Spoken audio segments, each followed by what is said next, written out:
Welcome to Computex 2015. My name is Rick Allen. I'm with Corsair, and I'm going to show you a neat keyboard that we just launched here at the show.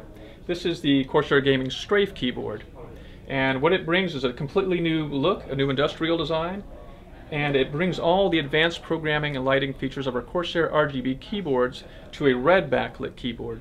So that includes all the advanced animation effects that you see in red backlighting.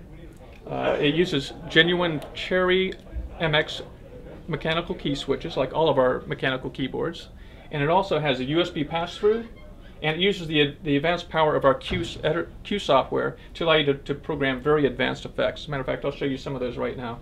One of the new advancements that we made to our Q software is we made it very easy to program some of the lighting effects. So this is a mode right now that looks kind of like the Cylon and Battlestar Galactica. We call that Visor. There's also the rain effects, like this is sort of like a red matrix effect. Pulse. Wave effects. And type lighting, which basically follows your keystrokes around.